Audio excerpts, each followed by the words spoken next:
Good morning and welcome to the Public Service Commission of South Carolina.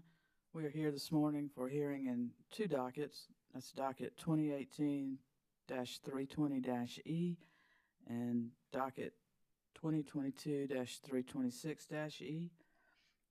Let's take a roll call of commissioners. Present in the hearing room, we have Vice Chair Powers, Commissioner Thomas, Commissioner Carol Williams, Commissioner Caston, and Chair Belser. Joining us virtually, we have Commissioner Justin Williams. Let me recognize our staff counsel, Ms. Mosier, to read the docket. Thank you, Madam Chair. Good morning, commissioners and parties.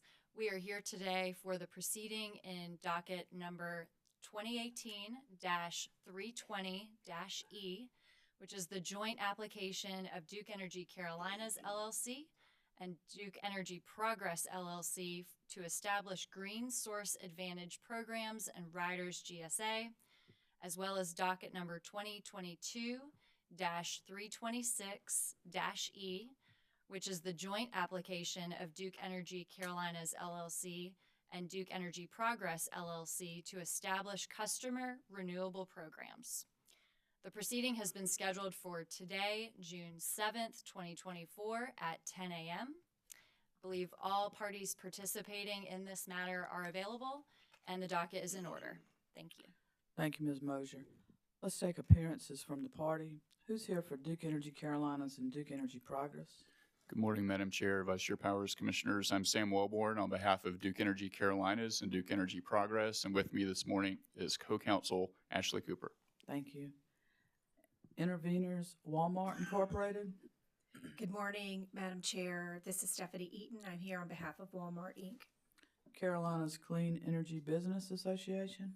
Chair Belser, members of the commission, Richard Witt from the Witt Law Firm for the Carolinas Clean Energy Business Association. And we'll note for the record that Interveners Clean Energy Buyers Association and the South Carolina Coastal Conservation League and Southern Alliance for Clean Energy have asked to be excused from today's hearing, which was granted by a standing hearing officer directive yesterday, I believe. And who's appearing for the Office of Regulatory Staff? Good morning, Chair Belser, Vice Chair Powers, and members of the Commission. Donna Rainey on behalf of Office of Regulatory Staff. Thank you. Are there any preliminary matters to come before the Commission before we begin? Yes, there is. Ms. Rainey?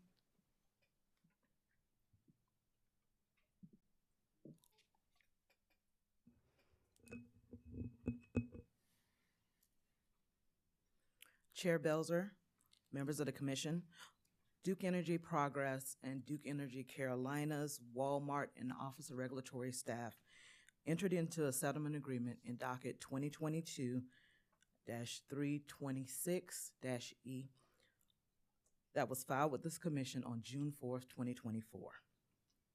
While Clean Energy Buyers Association and Carolinas Clean Energy Business Association are not parties to the settlement agreement, they have indicated that they do not object to approval of the settlement agreement. I will now highlight some of the provisions of the settlement agreement.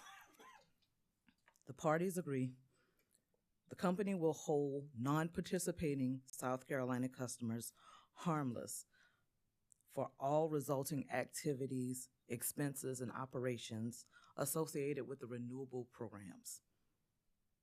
Costs arising directly from implementation and administration of the renewable programs will not be recovered from any non-participating customer.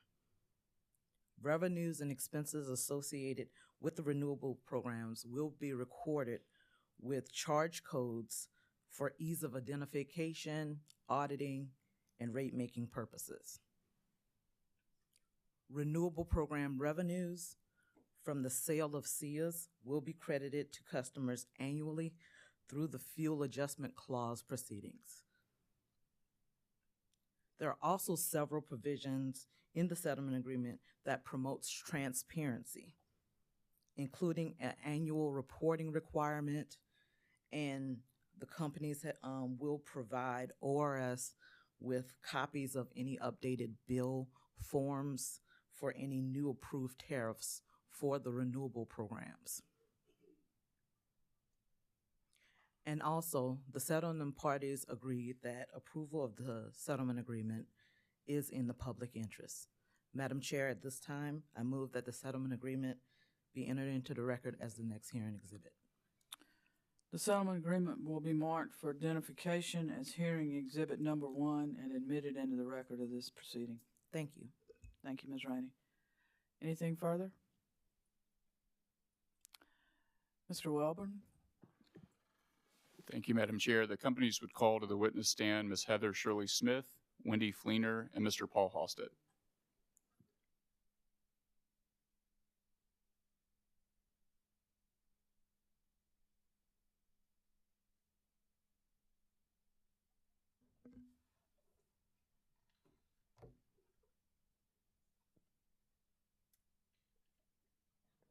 Mr. Welborn, just for identification, the panel of witnesses are all testifying in docket 2022-326E. Is That's that correct. correct? That's and correct. Ms. Fleener has testimony in docket 2018-320E. Is that correct? That's correct, Chair. Okay, thank you.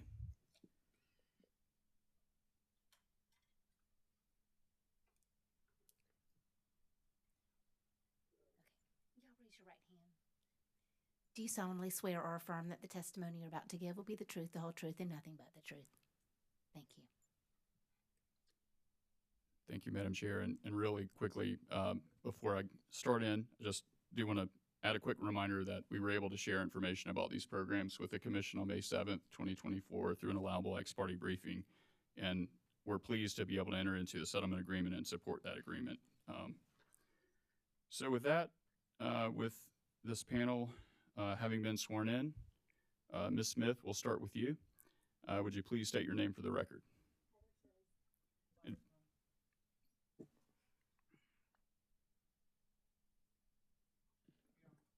Heather Shirley Smith, And by whom are you employed and in what capacity? Duke Energy, and I'm Vice President of Regulatory Affairs and Policy for South Carolina. And did you prepare or cause to be prepared 13 pages of pre-filed direct testimony in this docket? Yes. If I asked you the same questions that were contained within your pre-filed testimony, would your answers be the same? Yes, with one exception. And I have a typo. On page 2, line 11, it should be and studied business at on that line. Thank you. Madam Chair, with that correction, I would ask that Ms. Smith's pre-filed direct testimony be entered into the record as if given orally from the stand. Ms. Smith's pre-filed direct testimony will be admitted, her pre-filed direct testimony as it amended from the stand will be admitted as if given today from the stand. Thank you. Thank you, Chair Belzer. Ms. Smith, did you also prepare or cause to be prepared one exhibit that was pre-filed along with your direct testimony? Yes, Do you have any changes to that exhibit at this time? I do not. Madam Chair, I would ask that Ms. Smith's exhibit that was pre-filed along with her direct testimony be entered into the record as the next hearing exhibit. Ms. Smith's exhibit, which accompanied her pre-filed direct testimony and is labeled as Smith Direct Exhibit 1, will be marked for identification as hearing exhibit number 2 and received into the evidence of this case. Thank you, Chair. Ms. Smith, if you would please deliver a summary of your testimony to the Commission. Sure. And just again would like to thank the Commission for its time and say good morning to Chair Belzer and Vice Chair Powers, and to congratulate soon-to-be Chair Powers and Vice Chair Williams this morning. The purpose of my testimony is to provide information regarding Duke Energy Carolinas and Duke Energy Progress proposed customer renewable programs. In my pre-filed testimony, I explained that the company's proposed customer renewable programs align with South Carolina law and public policy. Separate and apart from this docket, the companies are already adding renewable resources to meet customer load and to address future load growth.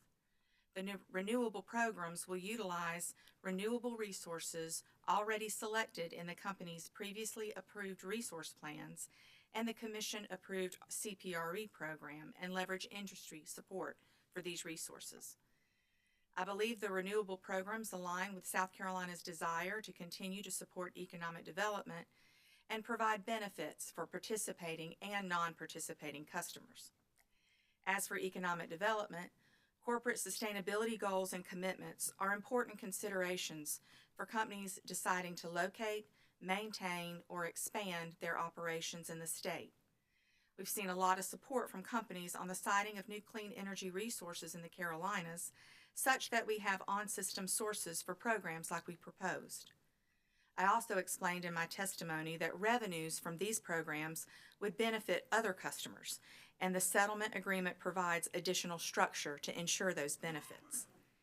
In conclusion, the companies respectfully request that the Commission approve the customer renewable programs and the settlement agreement reached in this docket. That concludes my summary. Thank you, Ms. Smith. Ms. Fleener, good morning. Would you please state your name for the record? Wendy Fleener. And by whom are you employed and in what capacity? I'm employed by Duke Energy, and I'm the Director of Clean Energy, which manages the customer renewable programs.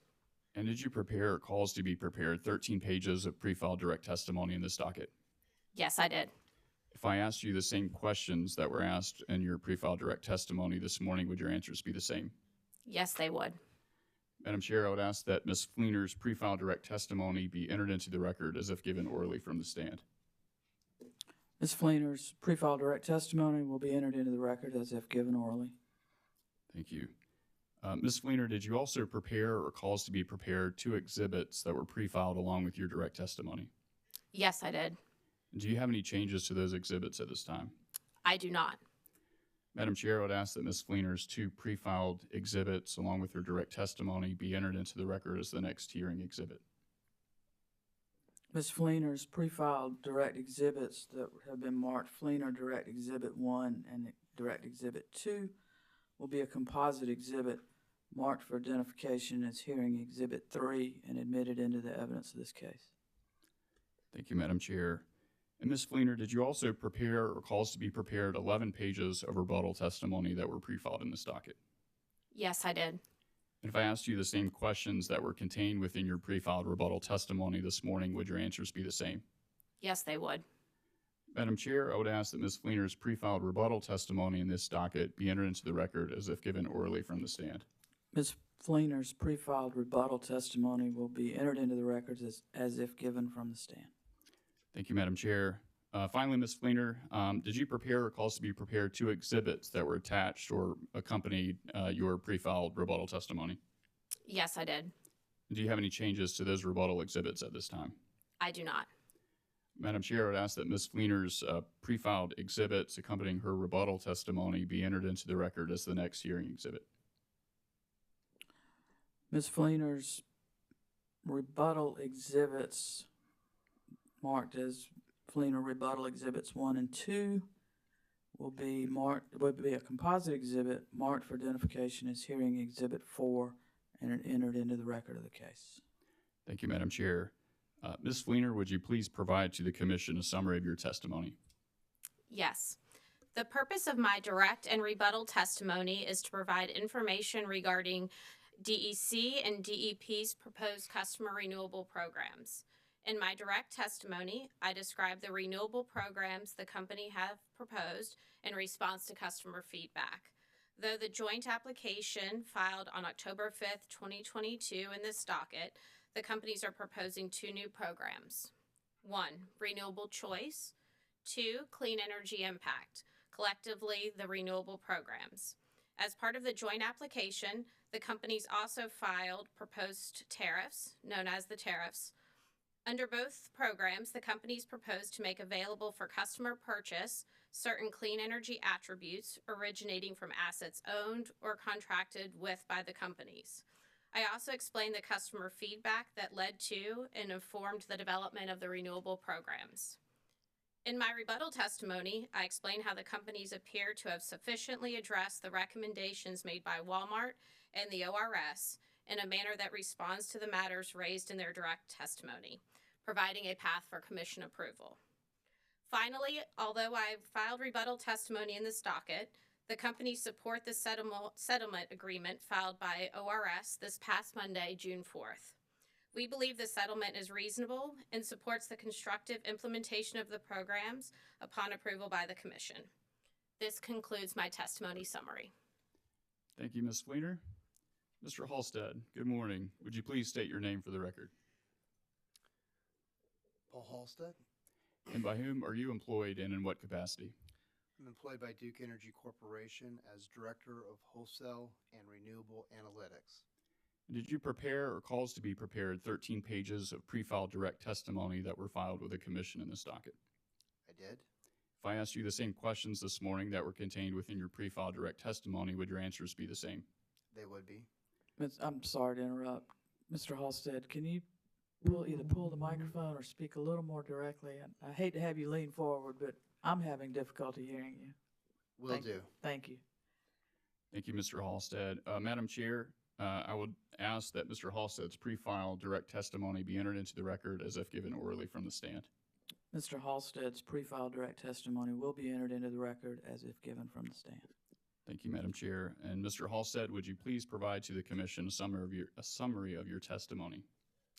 Yes. The purpose of my testimony is, one, to provide an overview of DEC and DEP's proposed customer renewable programs in this docket, which are renewable choice and clean energy impact. Two, to describe the rate structure of the renewable programs.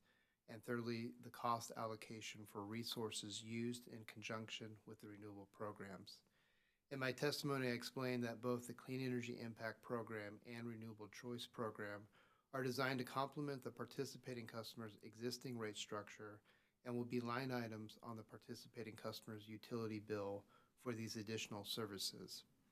Both programs primarily include a transaction between the participating customer and DEC or DEP for the clean energy environmental attributes from the renewable energy assets, both those owned by the companies and those developed by third parties, being brought online to serve the company's customers in South Carolina over the coming years. As is true with RECs, one clean energy environmental attribute is equal to the renewable energy and carbon reduction attributes of 1 megawatt of energy. Because the clean energy environmental attribute revenue will flow back to benefit all customers, these programs will help lower the cost of the underlying assets for all customers. Finally, I described the storage option under the Renewable Choice Program, which is intended to permit participating customers to virtually time-align their energy consumption with renewable energy output. In conclusion, these programs are intended to meet customer needs, complement the participating customer's existing rate structure, and flow revenues to benefit all customers. This includes my testimony summary. Thank you, Mr. Halstead. So we will circle back to docket number 2018-320E, if that pleases the chair. Yes, please go forward. Thank you. Ms. Fleener, I think we've gotten your name and title into the record. Did you prepare or cause to be prepared 9 pages of pre-filed direct testimony that were filed in docket number 2018-320-E? Yes, I did. And if I asked you the same questions that were contained within that pre-filed direct testimony this morning, would your answers be the same? Yes, they would. Madam Chair, I would ask that Ms. Fleener's pre-filed direct testimony in docket number 2018-320-E be entered into the record as if given orally from the stand. Ms. Fleener's pre-filed direct testimony in docket 2018-320E will be entered into the record as if given from the stand. Thank you, Madam Chair. And Ms. Fleener, did you also prepare or cause to be prepared 2 exhibits that were pre-filed along with that pre-filed direct testimony in docket number 2018-320E? Yes, I did. And do you have any changes to those exhibits at this time? I do not. Madam Chair, I would ask that Ms. Fleener's pre-filed exhibits that accompanied her direct testimony in docket number 2018-320E be entered into the record as the next hearing exhibit. Fleener Direct Exhibit 1 and Direct Exhibit 2 from docket 2018-320E will be a composite exhibit marked for identification as hearing exhibit number 5 and entered into the evidence of the case. Thank you, Madam Chair. And Ms. Fleener, at this time, if you would please deliver a summary of that testimony to the Commission. Yes, the purpose of my testimony is to provide information regarding DEC and DEP's currently approved Green Source Advantage programs and explain the need for modifications to the programs. In my testimony, I, 1, describe the Green Source Advantage, known as GSA programs, as currently approved and the need to modify the existing GSA programs. 2, describe lessons learned from stakeholder engagement. And 3, describe how the modifications to the GSA programs will increase enrollment. In conclusion, the companies are requesting that the Commission approved the proposed GSA program modifications and find that the GSA programs, as modified, are in the best interest of the company's customers. This concludes my testimony summary. Thank you, Ms. Fleener. Madam Chair, the panel is available for questions from the Commission. Thank you, Mr. Welborn. Under the settlement agreement in docket 2022-326E, I believe the signatories indicated that they would waive cross-examination. Is that correct? Correct. Are there any questions of Ms. Fleener in docket 2018-320? Ms. Eaton? No, there are not. Mr. Witt? Any questions? I'm not sure if you're in that one, are you? Chair Belser, we don't have any questions on 320, but for the record, I do need to put an explanation in on the record. I represented the South Carolina Solar Business Alliance in this docket, and later this commission issued an umbrella order in 2021 substituting SECEBA for SBA, and so the party, really current party in 320 would be SECEBA. And we did participate in 320 with 5 sets. I'm sorry. No, go ahead. Okay. We participated with 5 sets of comments. We would like to have those 5 sets of comments included in the record. Can we come back to that?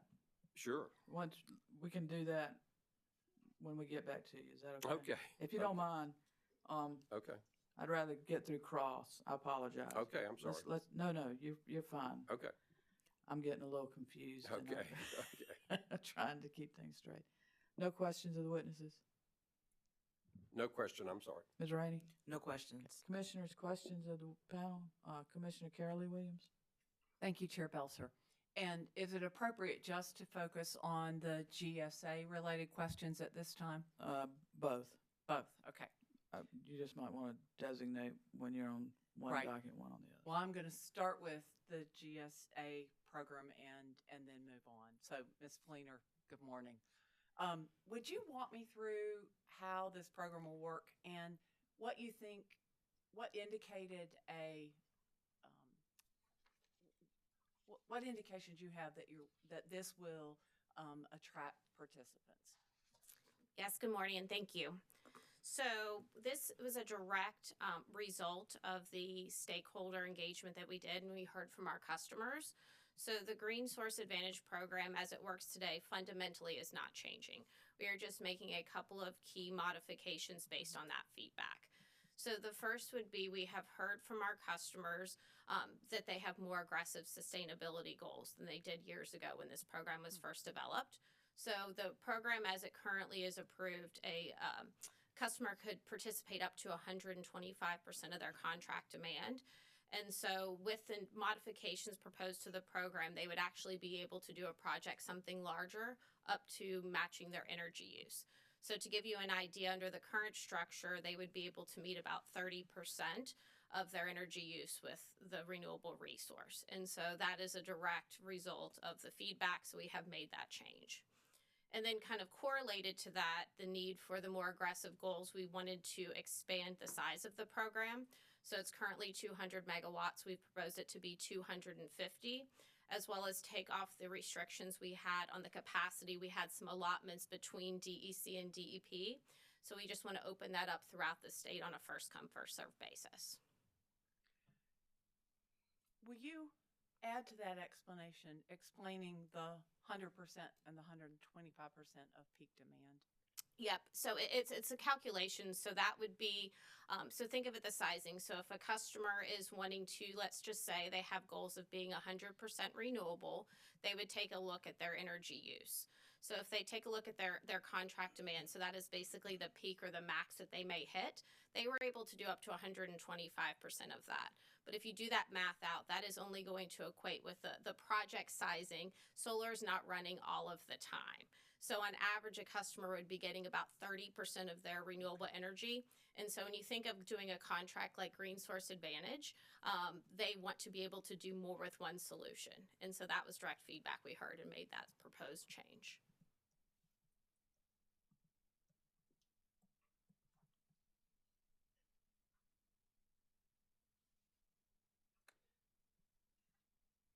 And the 4 megawatts that you've received interest from the DEP area, is that indication, is that in the current program or is that in the proposed program?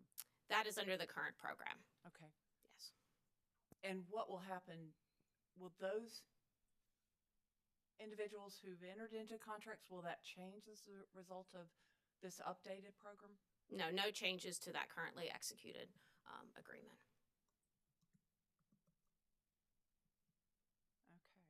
I think that's it for the GSA program. So thank you very much.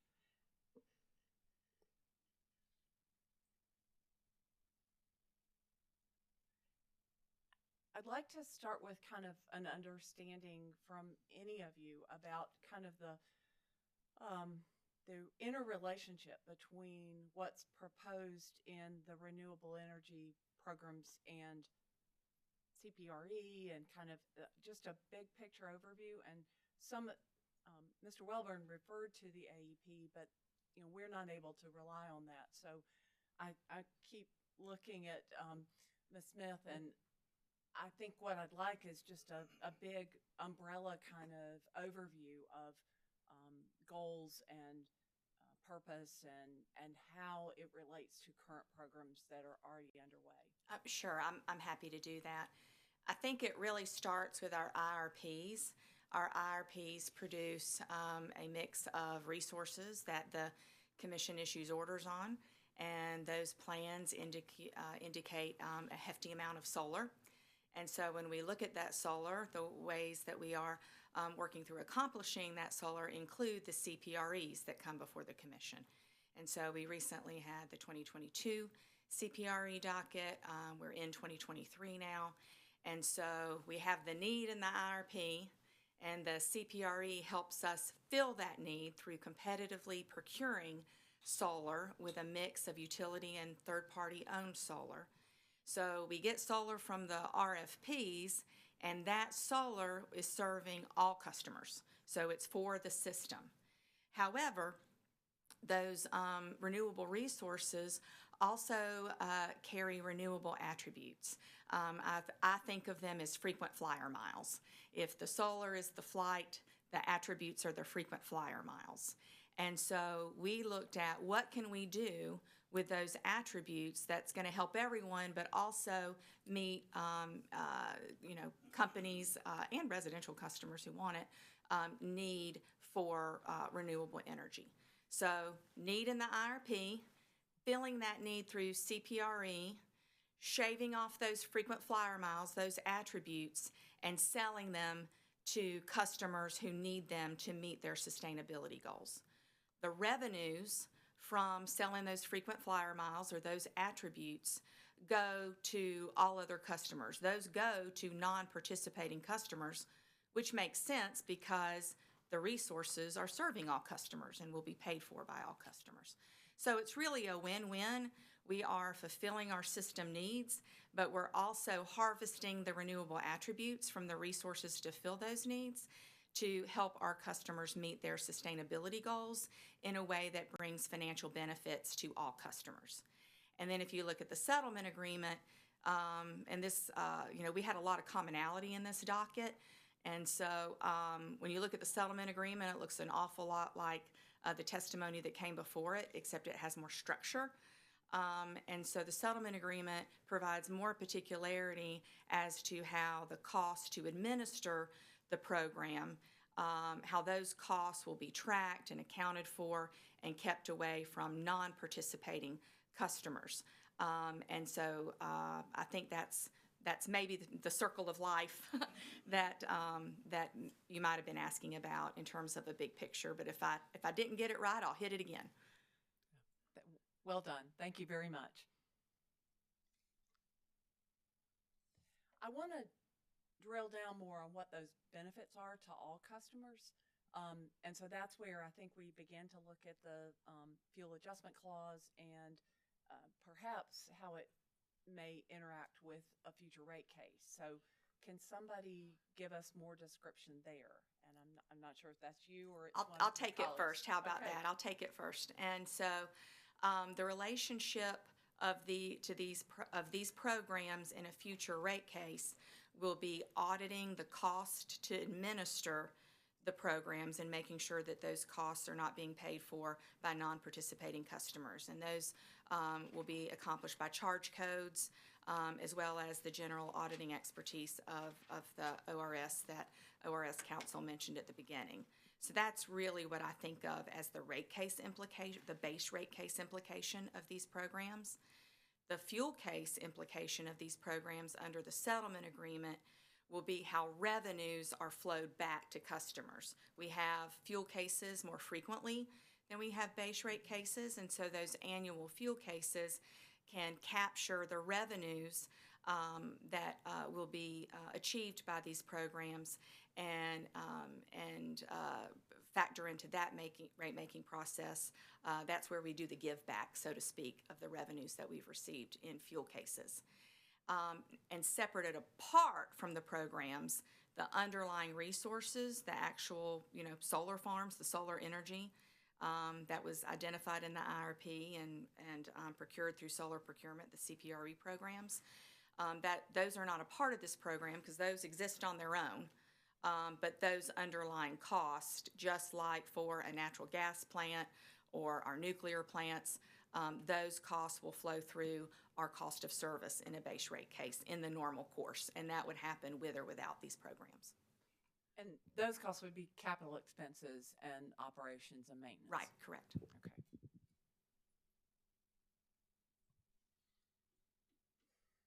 I'll just add one other thing. When we talk about the costs of these programs, those are detailed in the settlement agreement, but that would be like the marketing cost, the technology cost, cost attributed to Ms. Fleener and her staff in administering the programs, and those costs are also borne by the participating customers in terms of the administration fee that they will pay. I don't know if you want to add anything to that, but that was that felt worthy of also mentioning.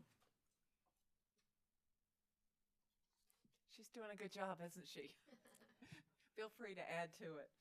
I'm going to shift to the settlement agreement. And I'm looking at 6C. And this is a minor question, but what occurred to me was what happens if the administrative fee recovered ends up being too much? How do you know that, I think it's $1,000, but how do you know that that's the right amount? And is there a way to, we're going to be tracking so many things. What if it is too much? Yeah. So it's $2,000. The $2,000 application fee that we do have for the Renewable Choice Program, as well as for the Green Source Advantage. But it's something we're going to be monitoring ongoing and then on an annual basis. So we've committed to making adjustments in the following year as needed. So we do believe that we will be able to keep a close eye on that and make adjustments. And I think the settlement only refers to if it's, well, it does say appropriately to capture those expenses, which makes me think it might only go one way, but you're saying it just needs to track those expenses and be reflective, whether it's too little or too much. I think so. Yeah. And I would say this too. So when you talk about the application fee, that is going to be a smaller portion of the revenue that would be collected. When you think of it from a volumetric, I envision it's going to be from the SIA revenues themselves is going to be what we'll be able to make the adjustments for and track. But C is about the application fee, correct? Well, the application fee was that $1,000, that $2,000 fee that you Okay. asked about. But right. But maybe you won't want to make your point again, because I was trying to ask about the application fee, but then were you saying the impact will be greater in terms of? That's right. So it's a combination of the two on an annual basis. So the admin fee would be the application fee, as well as that ongoing admin fee that up to a 20% was for the CIAs that we will be looking at to balance those administrative costs that Ms. Smith just outlined for you guys on an annual basis.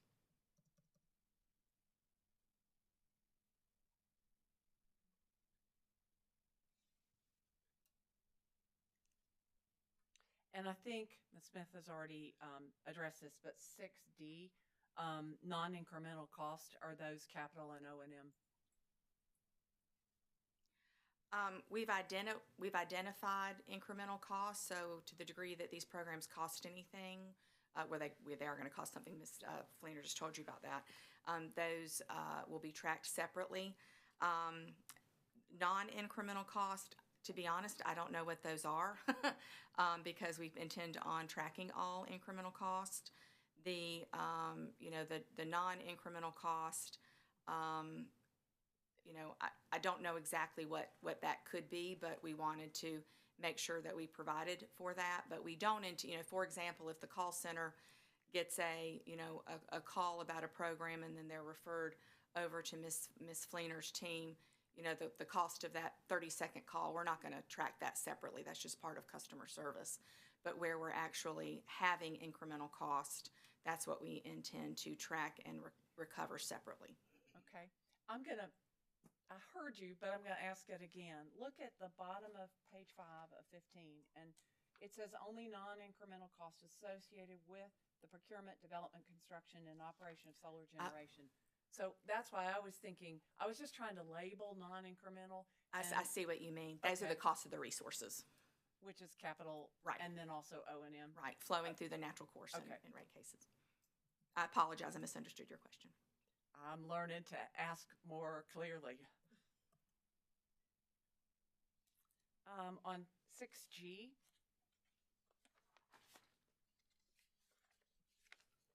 we may have covered this already. I'm thinking about the credit to customers on an annual basis through the fuel adjustment clause. This is where you're saying all customers stand to benefit. Correct. Okay. And is there an estimate of what that benefit might be financially?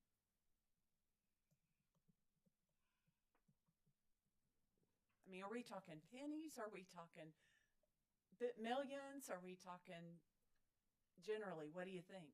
It will escalate over time as the resources come online and as we have future procurements. So I'm struggling a little bit over the course of the time. The more we have online and the more customers sign up, the more those benefits will be. But I don't know if you have a more definitive estimate. Yeah, I don't think that we filed any kind of definitive estimates, but I think our intent is to try to monetize and maximize what we have available on an ongoing basis. So to benefit all customers, that would include non-participants and even those that are participating. Is that something that will be in the annual report? Yes, because there is in the annual report an ask of, it will have not only the CIAs that are generated, let's just say next year in a 2025 report, that would have what we had available and sold in 2024, as well as there was an ask and agreement in the settlement for what the estimated future amount of CIAs are. And so we'll have a better sense at that time of customer participation in those new resources that Ms. Smith mentioned coming online.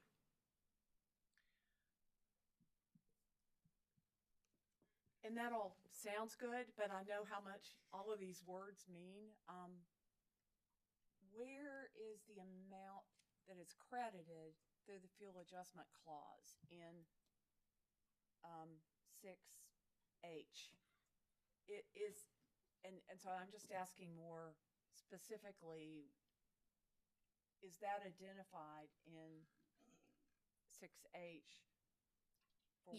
Yes, that would be 6H number 3. Okay. That's the total revenues that are collected. Okay. Which is separate than 2 is for the admin fee. So we have those as 2 separate line items on the report.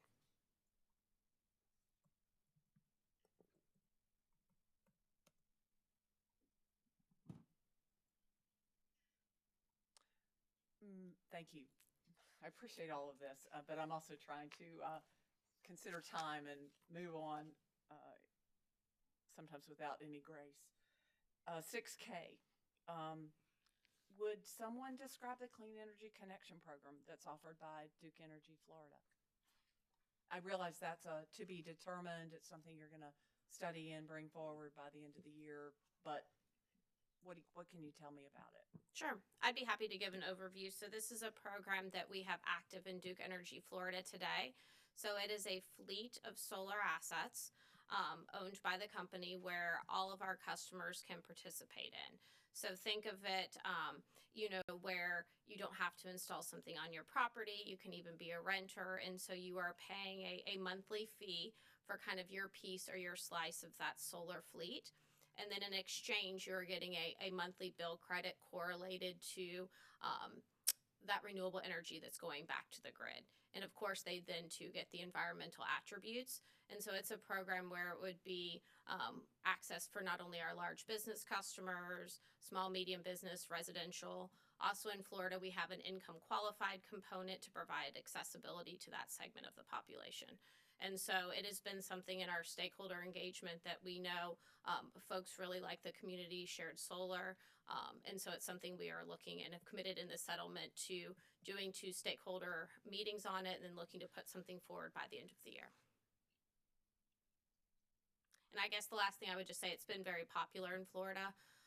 It's been something that, for our large business customers sold out right away. And as new sites are coming online, we have strong adoption in the other customer classes as well. This is probably something for a future hearing, but is it it is maxed, there is a maximum in Florida for its uptake? Correct. So it was rolled out over 3 years. It was 10 solar facilities. And so there's only so many slices of that participation of the solar facility or facilities for people to participate in. Details, reality. M on the next page is, well, I'm going to go ahead and tell you there's a tiny typo in M. So if you want to know what that is, I'm happy to share. Okay, it's just on the 4th line, I think, but no limited to, should be not. But that's not what I intended to bring up.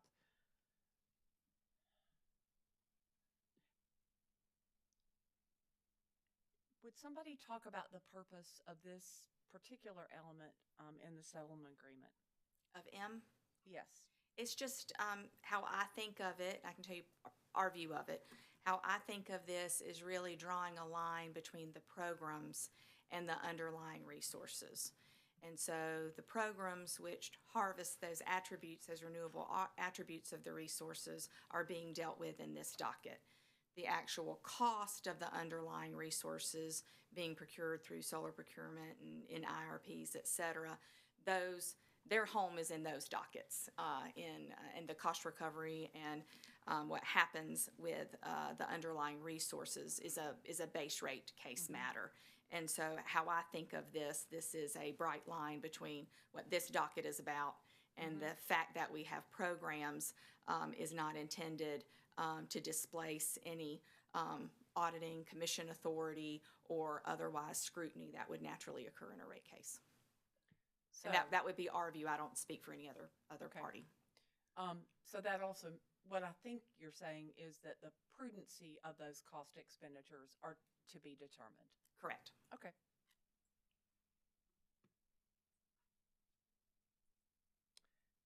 Six N. It ends by talking about future appropriate cost recovery proceedings. And is that referring to the fuel adjustment hearings and the base rate hearing? And is there anything else? You got it. Okay. Thank you very much. I appreciate everybody. I'm sorry, Mr. Halstead, I didn't have one for you. I'm going to follow up on one of Commissioner Carolee Williams' questions. And I think your response, Ms. Smith, just may have clarified it for me, but when I look back at 6B on page 4 of 15 of the settlement agreement, And I think I was a little, confused. The first sentence, the companies will hold all non-participating South Carolina customers harmless from any and all resulting activities, expenses, and operations associated with the renewable programs. We're just talking about these renewable programs, not the assets that are being deployed themselves. Correct. Okay. I think maybe your explanation for N kind of helped, and M and N kind of helped me understand that. And just so I know that I am clear on this is just the programs dealing with the attributes. This is not at all dealing with the deployment of the renewable assets themselves. That is absolutely And correct. The customers that are subscribing, that would possibly subscribe under these programs, they are not necessarily deploying the solar, let's just use solar as an example, the solar resources. Those are being deployed by either the company or some third party, is that correct? Correct, of the resources that are supporting these programs. Okay. They may do something else on their own, but. Well, but that was my question. Are these customers prevented from like deploying solar? No. Okay, but that would just be treated as under a power purchase agreement and other. Or if they want a net meter, Okay. and take advantage of Solar Choice or some other program that the company Okay. may have. But these programs are just dealing with the attributes from solar resources, whether they're owned by the company, third parties, or maybe even themselves. Is that correct? It would be, the assets would either be owned by a third party or the Okay. company for these programs.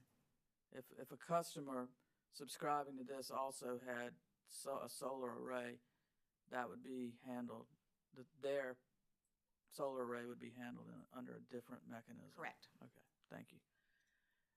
Commissioner Caston, I saw you're like getting. Thank you, Madam Chair. Excuse me. Morning, Ms. Smith, Ms. Felina, Mr. Alstad. I'm glad to be here. I have a few questions, and I don't know what you call the painting type, impressionist, I don't know, but when you're standing close, you only see gobs, paint, white, blue. Step back, it's really cool pictures there. Kind of like where I feel at times, with this type stuff. And I know over the course of time, past few years, we've done a lot of things.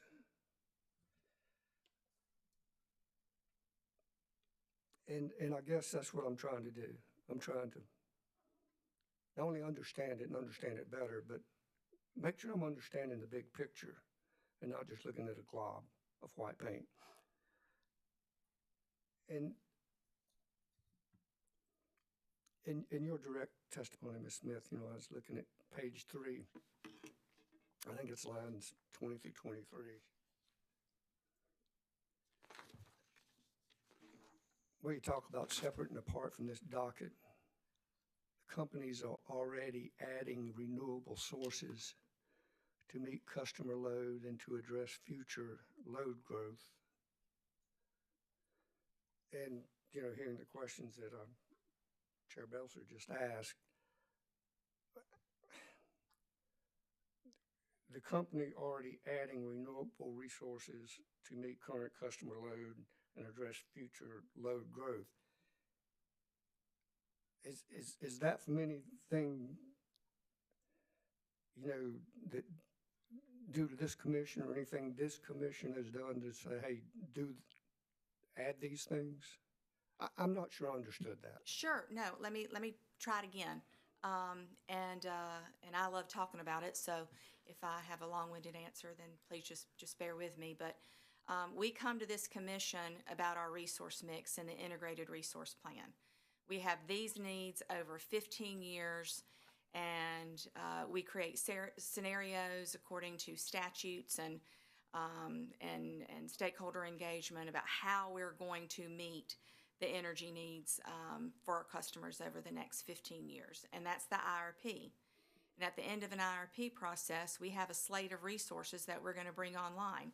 X amount of renewables, X amount of natural gas, X amount of other resources over time in addition to what we already have.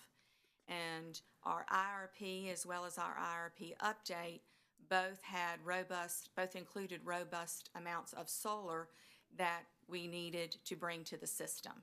And how we're doing that is the solar procurement dockets, the CPRE programs that are before the commission in other dockets. And then this program is how are we taking what we're already doing to meet customer needs? How can we take what we're already doing and use what we're already doing to meet customers' goals who have sustainability needs?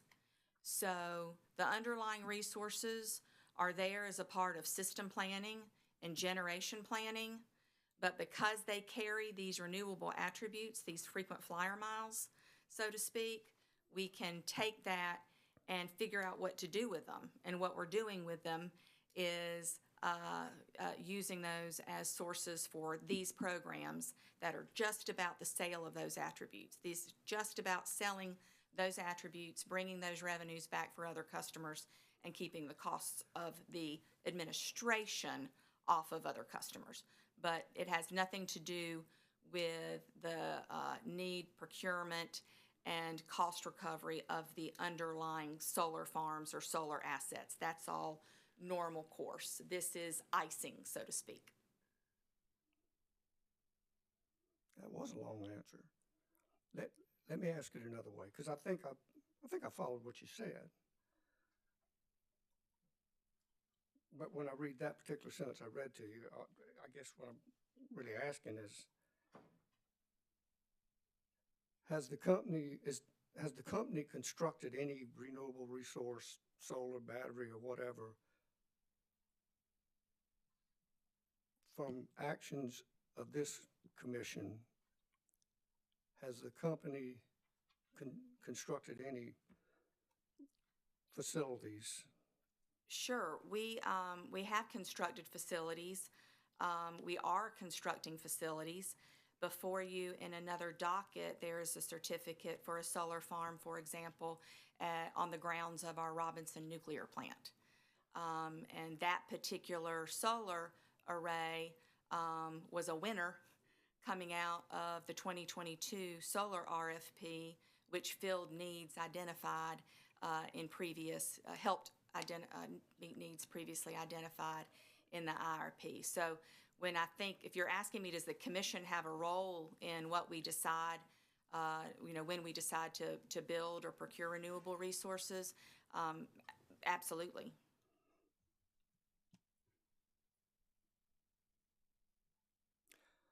I'm not sure if we're on parallel tracks talking over each other, or maybe we're on the exact same track and we're agreeing. I think we're agreeing, but I'm happy to keep at it. Well, good. I want to get it right. I want to make sure I answer your question. Commissioner, could you give us the reference in her testimony again that yes. you were looking at?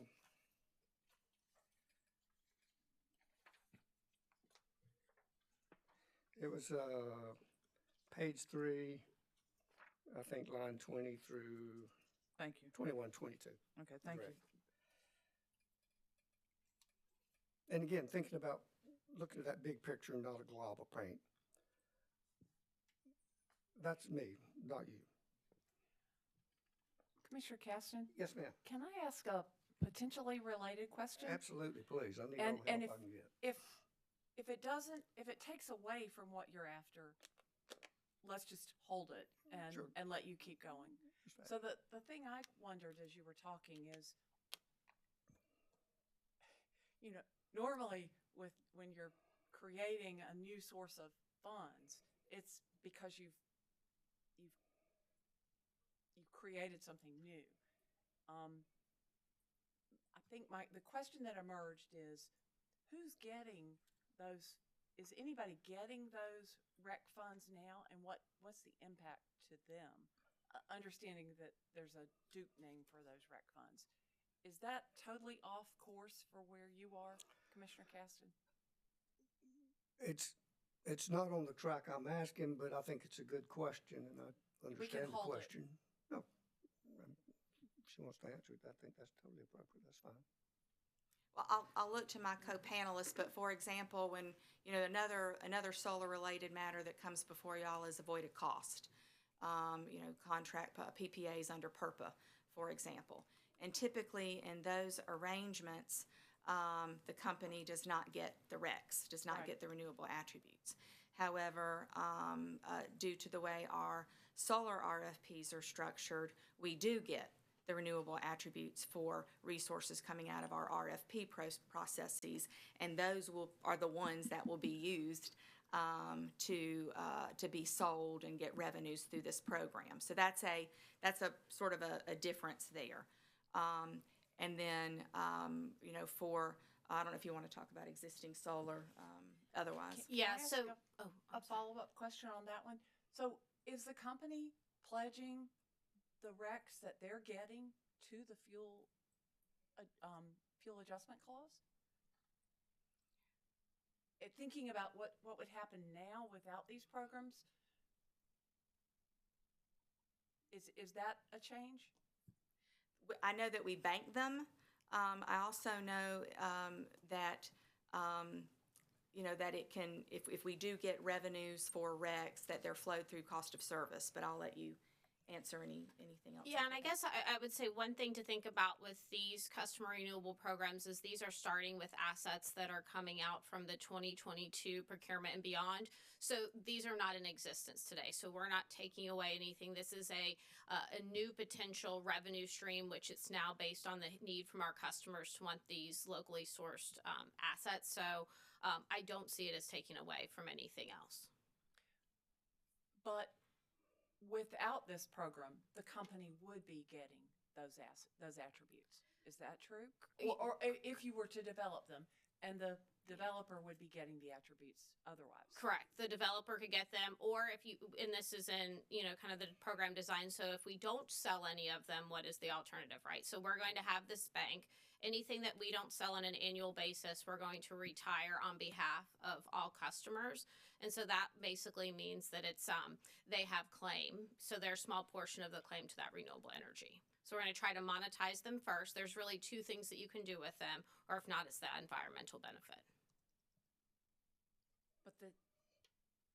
And I appreciate those details, Sure. but the simple answer is this accurate, that if this program did not exist and the company was developing, you all would be banking the credits. So you're making a change in how you're investing those credits. And they don't really have a financial value, as I understand it, until they are sold. I appreciate that edit.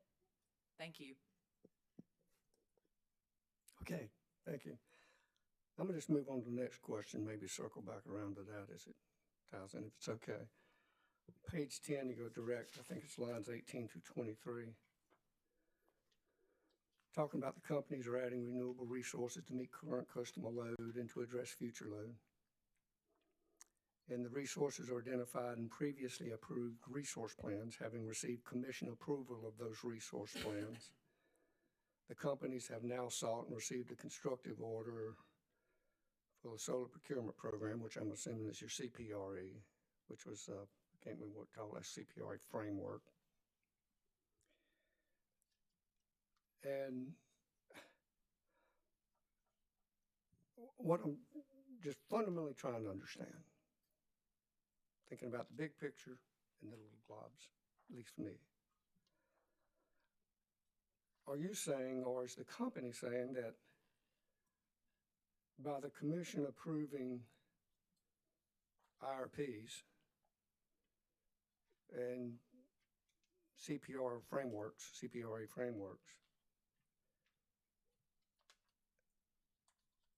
that the commission has approved Duke to acquire and build and construct solar battery facilities independent of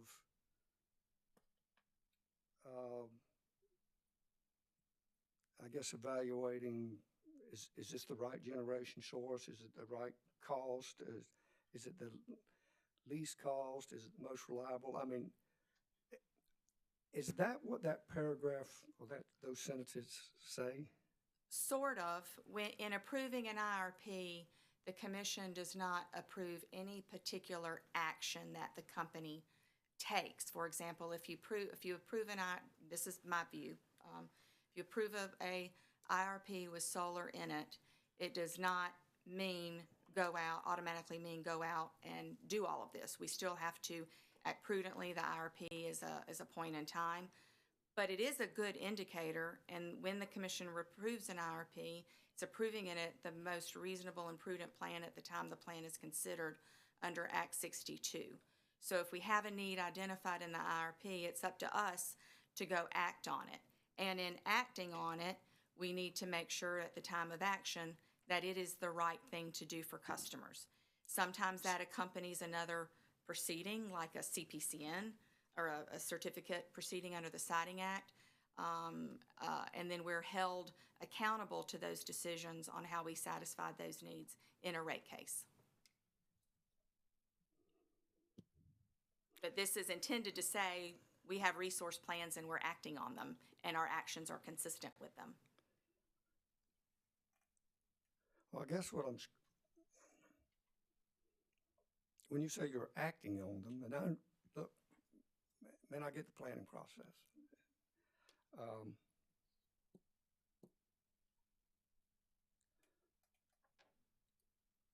I think I'm hearing, and please correct me if I'm wrong, that the commission approving IRPs, and I guess your CPRE framework, we've given the green light to go in for the company to build, construct solar battery and such. Is that what I'm hearing you say? We take those orders as a strong indicator that we're on the right path in South Carolina, and that's tested in a rate case when we come and seek recovery of those costs, that we did the right thing in acting on those needs. So are you saying that the company, based on that we approved the CPRE and an IRP, can build these now and then come back at a rate case later and say, well, you know, it's prudent and reasonable and justified? Well, I think it's a reasonable expectation that the companies would pay a lot of attention to the IRPs as we look to meet companies' needs. In fact, even in if you look at certain provisions and amendments of the Siting Act, we're supposed to take that in mind, and in orders around CPRE, we're supposed to take the IRP in mind. So I think the point at which we may be talking past is those decisions are not definitive, ironclad, can never look at them decisions again. Those decisions to us are strong indicators that the actions we are taking are reasonable and in the best interest of South Carolina, and that we're pursuing the right resources consistent with those plans and the dockets we bring before the commission. But in those particular documents or statutes you referenced, I think the Siting Act and the IRP section, and I don't remember the exact verbiage and all, but I believe even in those it talks about comparing generation sources, most affordable, and this kind of stuff, and a certificate of all those letters. Right.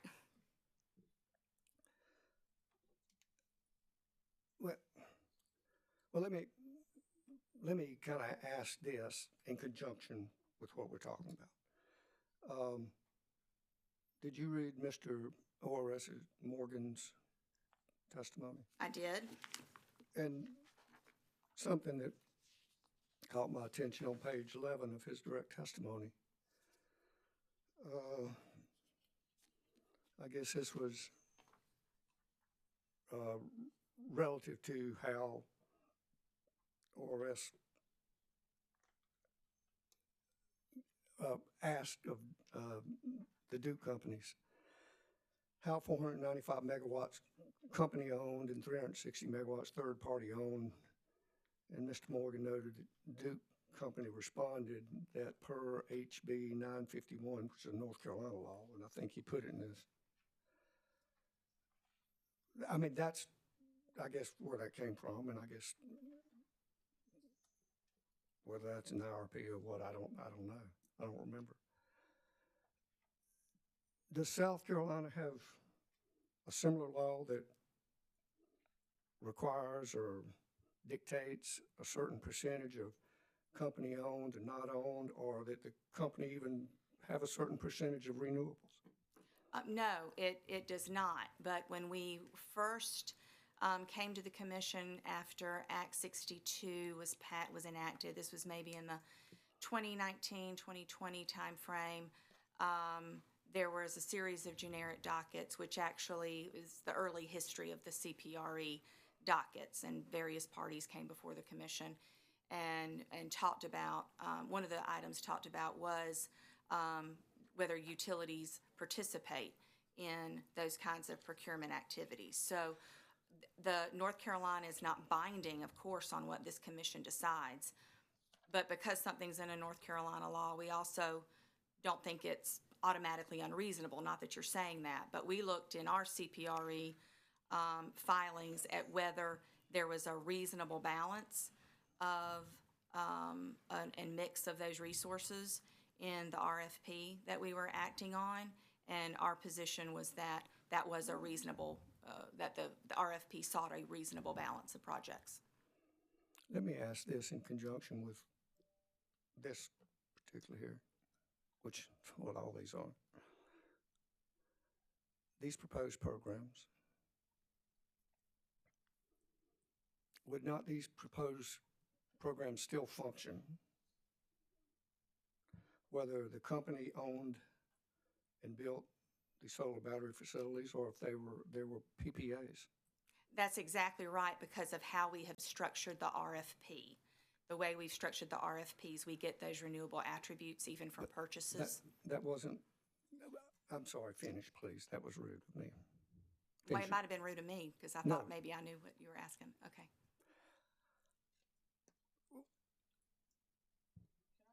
Can I jump in here Please. a second? And maybe I'm misunderstanding, Commissioner, but under a third-party solar where somebody's got a PPA now that is not under the competitive procurement RFP, okay? Those renewable energy credits inure to the benefit of that developer. Is that correct? Correct. Okay. As part of the the CPRE and the renewable energy that the company is seeking pursuant to the current, well, are we in the 2024 one yet? Or 2023? 2023 is in front of you. 2023 IRP. A term of that IRP is that the benefits, these renewable attributes, will inure to the benefit of the company. Is that correct? It has more to do with the RFP than the IRP, Okay. but that's correct. I'm sorry, I meant the RFP under the CPRE. Correct. Okay. And similarly, company-owned solar or renewable generation, the renewable attributes inure to the benefit of the company under those. Okay. So if it's not under, if I saw you shake your head, yes, is that correct? Correct. Okay. If there are solar, let's just use solar as the example, coming on that is not coming to the utility by virtue of the RFP, those renewable attributes are separate and would not come under these programs. Correct. Is that correct? Like Purpose Solar. Right. If it's a PERPA contract, those go to that developer. If it's solar pursuant to the RFP process, and my understanding of what we had approved previously is those solar could, it's a weighted. Y'all do the weighting and scoring to determine which ones are the best fit, location, price, all that. And they could be in South Carolina, they could be in North Carolina. Is that right? Correct. Okay. But it's the benefits from the RFP assets that inure to the company's benefit and which will fund or flow through these programs if approved. Is that correct? Yes. Does that help any? Absolutely. Okay. And If I've misstated something, please correct me, but. No, I think that was very helpful. I would also say is in terms of these programs are agnostic to whether, this program's about the renewable attributes. The program's agnostic to whether it's utility owned or third party owned, because as soon as they come in the door, we want to sell them under the programs and get those monies for other customers. And I was just using solar because that's what we see the most of, but it could be other renewable and sources too. But just because I think solar, because that's what we see all the time. But anyway, thank you. Thank you, Madam Chair. And a long way to get there, but that's exactly what I thought. And you answered that whether it's third party or company owned, the program would function just fine. All right. What I'm, again, trying to make sure I fully understand, not saying I fully agree, but that I fully understand at least where you're coming from and the company's coming from, is that because of IRP, CPRE, and all, the company is going to construct and build whatever, or in the process of doing that, or has done that.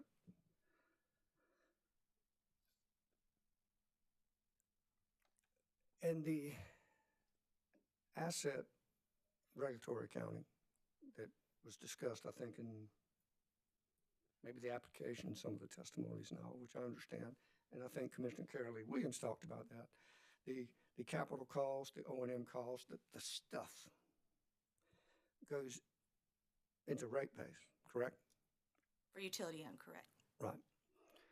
And since we're just so fresh off of a hearing relative to that,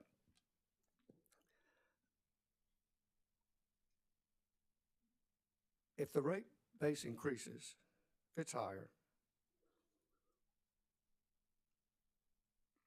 would that mean rates may need to be higher to cover that?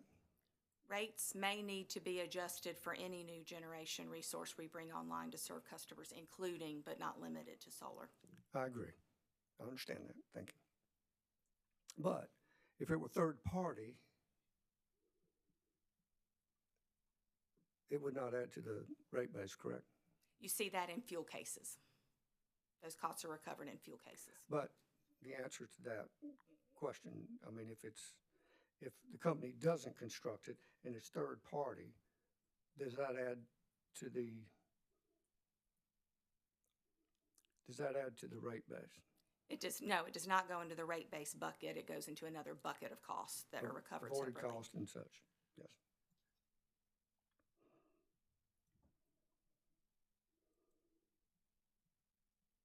See, I'm stepping back from the painting now because I'm still thinking glob, so I apologize if it seems like I'm all over the place.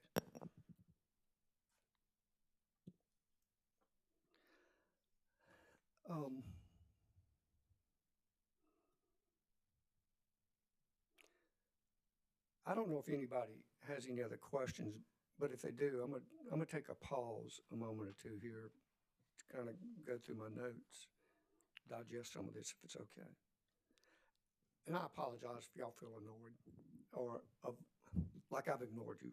I've not intended to, but she's sitting right in front of me. Thank you. Commissioner Thomas.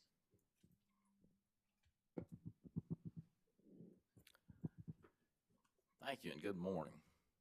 So there's one thing in here that I truly cannot understand.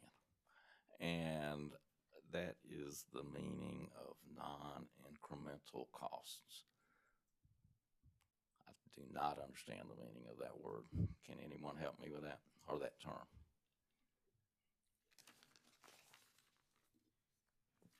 Were you referring to a particular document?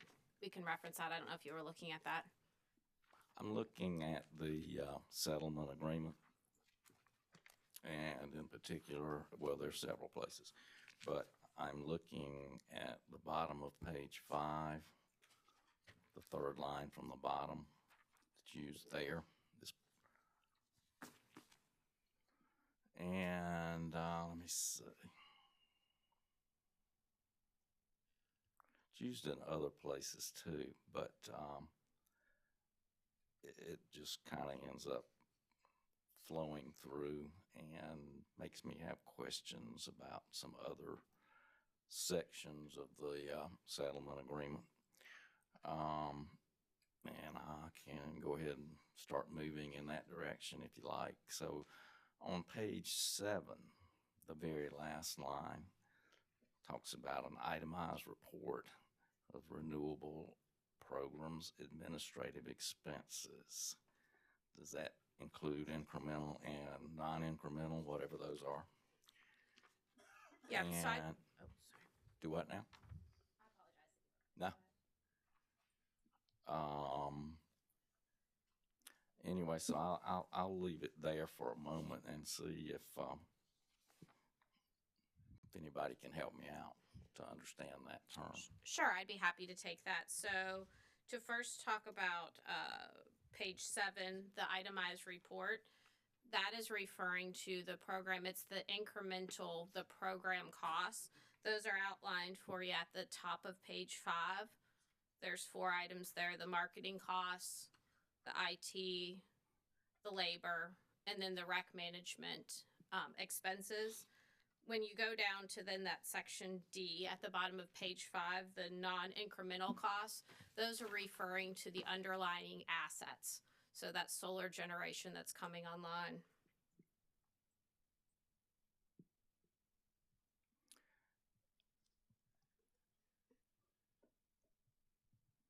Well, again, my concern is the term non-incremental. I don't understand it. Anyway, so let's move forward here just a little bit. On page 9, I'm looking at item N and O. And let's just start out with item number O. The parties agree the commission retains full discretion to determine, and ORS and other interested parties retain full discretion to make recommendations. The term recommendations seems to me like the commission should be able to make not recommendation but a determination as to the rate-making treatment. Any comments on that? I think that's what it's intended to say, Commissioner. So the parties agree that the commission retains full discretion to determine. So that's intended to be the commission does the determining. And then after the comma, and ORS and other interested parties retain full discretion to make recommendations, which would hopefully be considered by a commission in making a determination. What that is intended to say is the commission does the determining, and the other parties listed do the recommending. All right, so I think we can agree then that the settlement says the commission gets to make a determination. Is Yes, that sir. what we're saying? Yes, sir. Okay. And I believe also it says future appropriate cost recovery proceedings. That would mean rate or fuel, correct? Yes, sir. Okay. All right, I think that's all I have for now. Vice Chair Powers? Thank you, Madam Chair, and good morning. Also, is this program in place or has it been presented to North Carolina? And whoever can take that? Yes, we have filed similar programs in North Carolina. And do you have any results or reports from that program or the success of it? We don't have a procedural hearing schedule in North Carolina, but we have been working through that process. It's been on a similar kind of timeline. We did the stakeholder sessions together, so we're awaiting some word from the commission at this point. So we're hearing it first then? Is that? I would say you guys have been hearing it in similar, different types of fashions, but on the same timeline. Okay. Yeah. And in the testimony and from the attorneys, and this is to all the witnesses, you understand that any ex parte presentation or education thing is not part of the record in this case. Yes, sir. Everybody understands that. Okay. And the $2,000, there's no real breakdown on that. That's more just an application or to cover all sorts of administrative costs. Correct. That $2,000 is intended to handle the time, so the administrative work and labor from the point of time when a customer applies in the program to get them ready for billing until the resource is online, and then they seal it on their bill. Okay, and that's just as far as residential. No, the $2,000 fee is actually just for non-residential customers. Okay, that's what I meant to say. And you feel this is a benefit to low income and to somehow or another this is going to benefit all ratepayers? That's correct. So the SIA revenues would benefit all ratepayers, which would include income qualified. Okay, thank you all very much.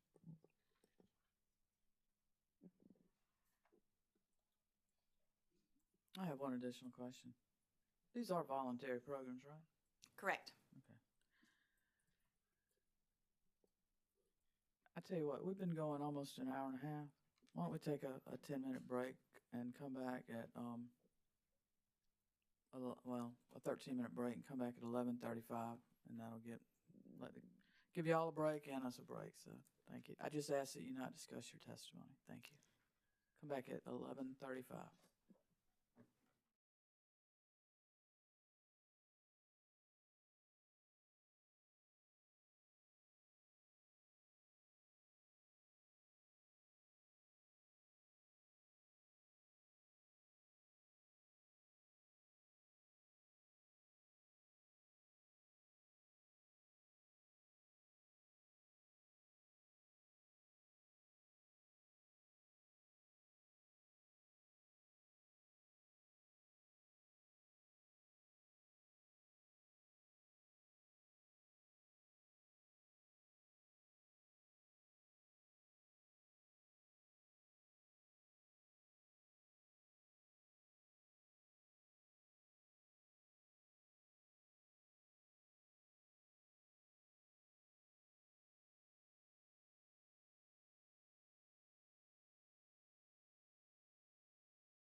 Good morning and welcome back to the Public Service Commission from our break. We are continuing in dockets 20, I have to look at these numbers, I can't remember them, 2022-326E and 2020-320E.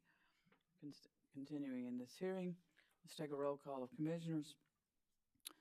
Virtually, we have Commissioner Justin Williams joining us, and in the hearing room, we have Vice Chair Powers, Commissioner Thomas, Commissioner Carolee Williams, Commissioner Caston, and Chair Belser.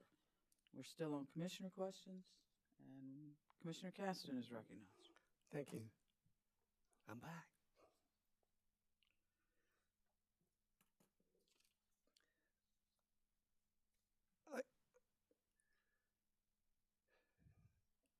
Let me ask this.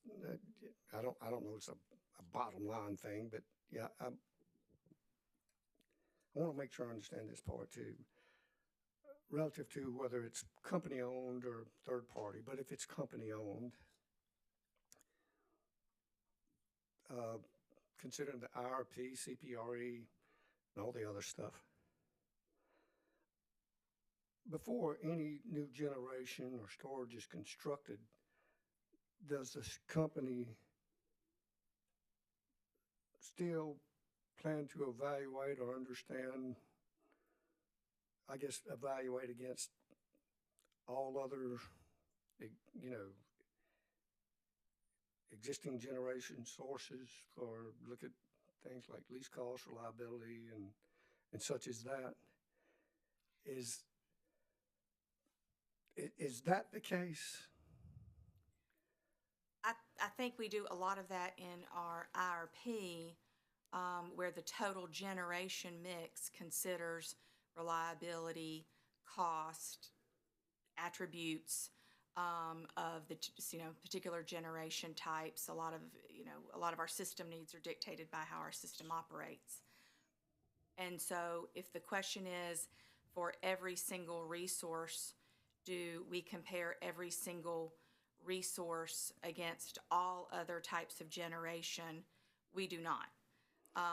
We look at the basket of needs that we're trying to fill, but we're also going after every other kind of generation resource.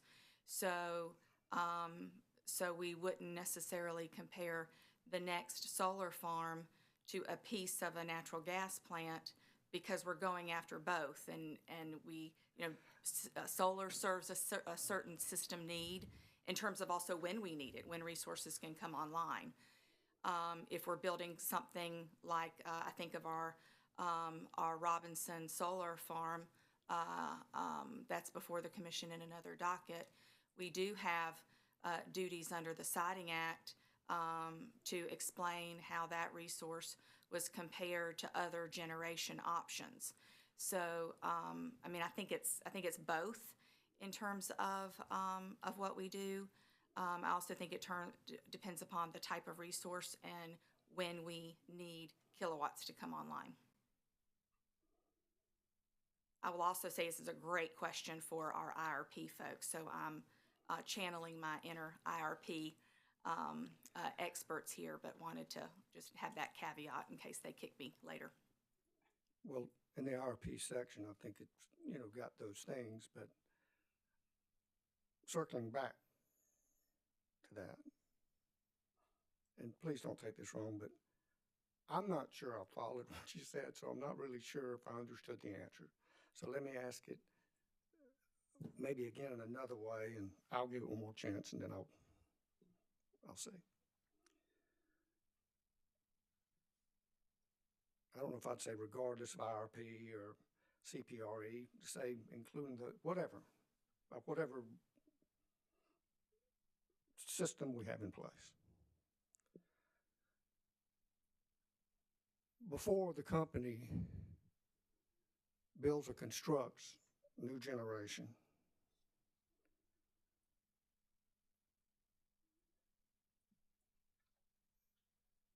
is there,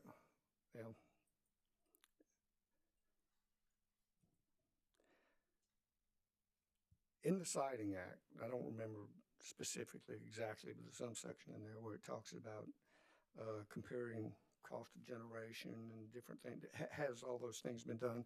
What I'm trying to determine is, does the company consider all these things before any generation is constructed, that it is affordable, least cost, most reliable, independent of what generation it is? Do they do that, or are you saying that if it's in CPRE, or if it's solar, or if it's to meet this particular requirement, that's not a consideration? That's not what's driving this? No, I think I understand a little bit better about what you're getting at. We don't blindly act on those other dockets. We still make sure that what we're doing is the right thing to do. And that may be a comparison to other generation options. It could be reevaluating the cost of any particular asset. It could be looking at supply chain considerations. If we're having trouble getting certain types of parts, do we need to look at doing something different? So if the question is, do we act and not apply any more scrutiny as we're fulfilling those needs, we continue to apply scrutiny as we feel needs. Let me ask this for my edification.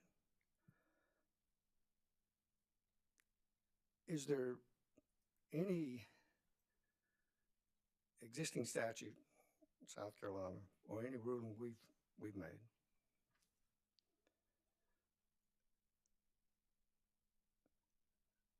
that provides that any new construction generation in this case, I know there are other things, and I think the way it exists now is 75 megawatts or greater,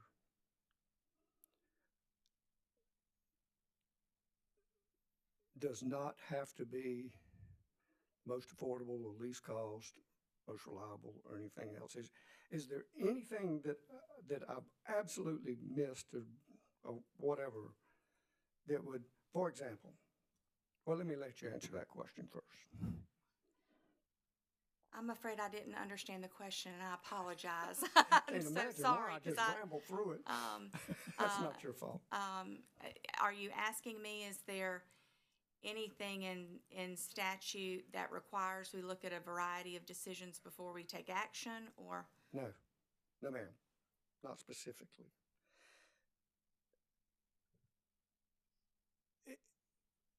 Let me start with an example, see if that'll help. And it's just hypothetical. Generation A, 100 megawatts, costs $200 million. Generation B, 100 megawatts, costs $150 million.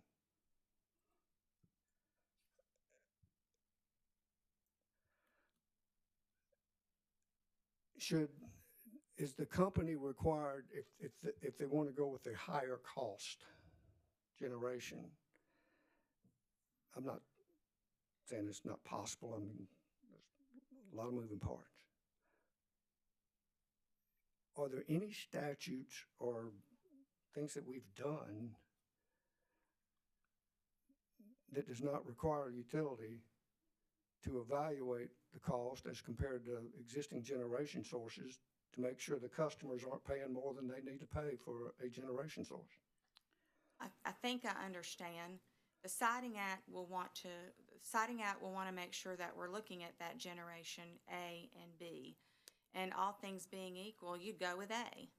But if you need both A and B and C and D, because you're growing a lot and these are the resources that you can get online at a particular time, cost is a very, very big determinant, but it is not the only determinant.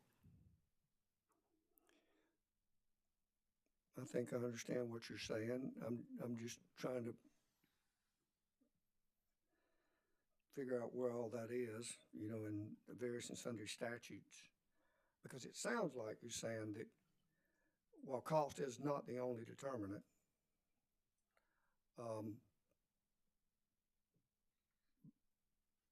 Are you saying because we've approved IRPs and CPRE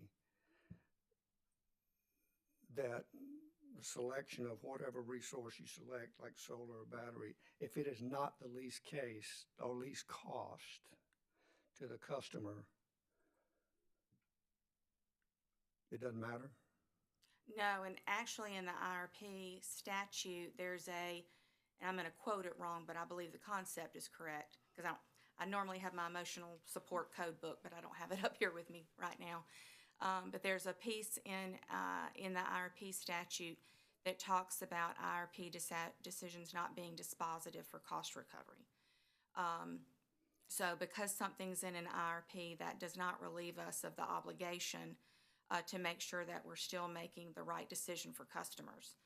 But because of the work that goes into the IRP, that certainly informs our decisions. So if, and 10 years ago, maybe 15 years ago, heck, sometimes I feel like 5 years ago, you would really be looking at option A or B based on the load growth that we had. You would really be looking at two different options. Today, we're looking at a variety of options and solving for the most reliable, least cost entire generation mix. Mix or generation source? I don't recall seeing mix anywhere, but I'm referring to mix because you could have a resource that hypothetically might be cheaper, but if we can't get it for another 15 years and we need something now, then we got to go with something more expensive now. Or if we need if we need capacity, and need to have, a load following resource, that's going to be a factor in determining, A or B. If we need a load following resource and A is a load following resource and B might be cheaper, but it's not a load following resource, well, we're going to need to go with A. And so that's why I keep referring to it's more than cost. Cost is a big piece of it because we want to make sure we're getting the best deal for customers. But it's also operational characteristics, timing, all of that stuff matters. okay. Commissioner, I'm hesitant to interrupt, but I think we're getting a little far field of what this docket is about. And I need to rein this in, and let's come back to these programs that are before us. Well, the good news is I have no more questions. So that'll take care of both of those at one sweep. Thank you. Commissioners, any further questions from this panel? Hearing none. Mr. Welborn, any redirect? I have no redirect, Chair Belzer. Thank you. Ladies and gentlemen, thank you for your testimony and your appearance here today. We certainly appreciate your explanations, and you may stand down.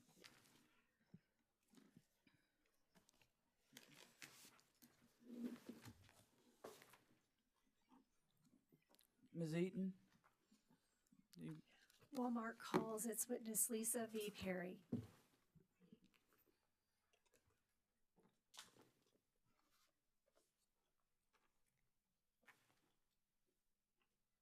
Can everyone hear me okay? Good morning, Ms. Perry. We're just waiting. There you are. Good morning. Yeah, my internet has been a little bit jittery, so hopefully we'll be okay, but everyone Okay. can see me fine. Well, we'll hold our breath. How about that? And if we have any glitches, we will let you know. How about that? I'm gonna ask that the court reporter swear you in. Ms. Perry, if you'll raise your right hand. Do you solemnly swear or affirm that the testimony you're about to give will be the truth, the whole truth, and nothing but the truth? I do. Thank you. Good morning. Can you please state your name and business address for the record? Lisa V. Perry, 2608 Southeast J Street, Bentonville, Arkansas, 72716.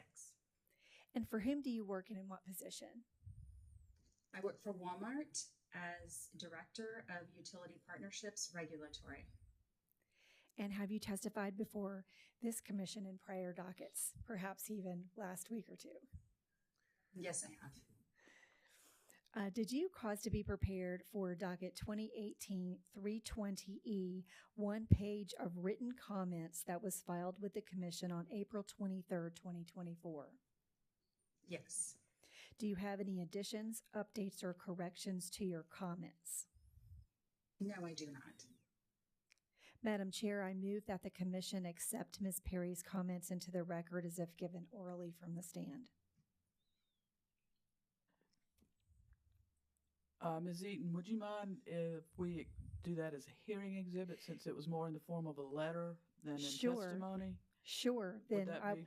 that would be fine. I would move that the commission mark Ms. Perry's comments as the next hearing exhibit.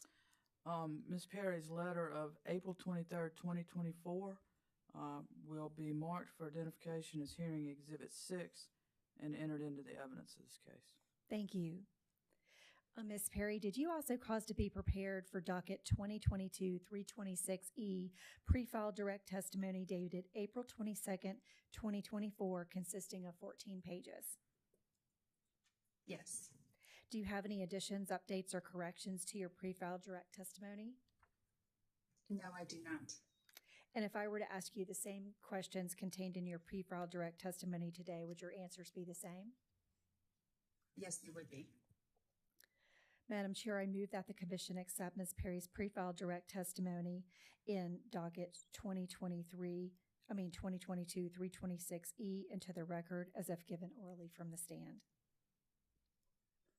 Ms. Perry's pre-file direct testimony in docket 2022-326E will be entered into the record as if given from the stand. Thank you. Ms. Perry, did you also cause to be prepared for docket 2022-326E, one exhibit to your pre-filed direct testimony identified as LVP1 consisting of 26 pages? Yes, I did. Madam Chair, I further move that the commission accept Ms. Perry's exhibit LVP1 to her pre-filed direct testimony in docket 2022-326E as the next hearing exhibit. Ms. Perry's exhibit LVP1, which was pre-filed with her direct testimony in docket 2022-326E, will be marked for identification as hearing exhibit 7 and admitted into the evidence of this case. Thank you. Ms. Perry, did Walmart also sign the settlement agreement that has been marked as hearing exhibit 1 and that was filed with this commission on June 4th, 2024, along with OPC and DEC DEP?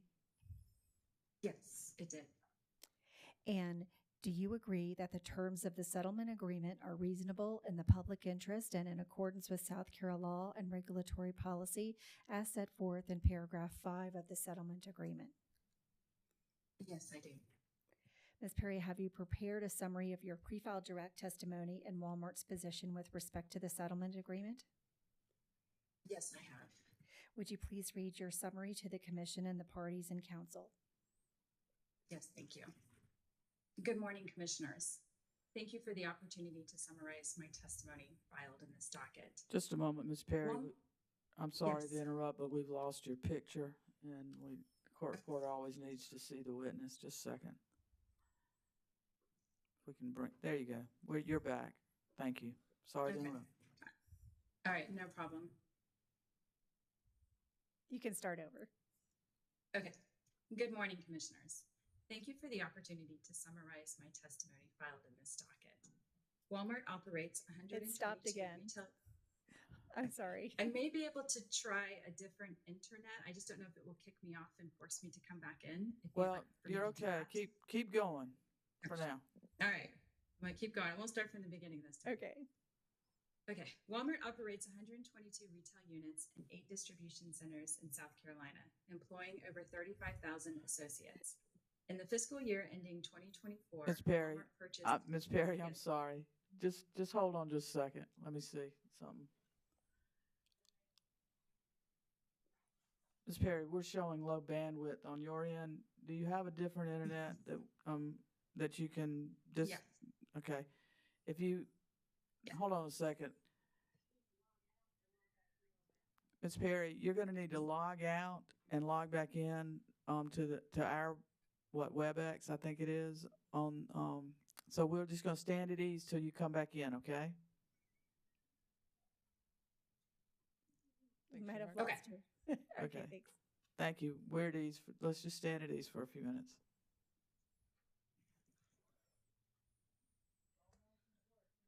That's all right.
We can see you.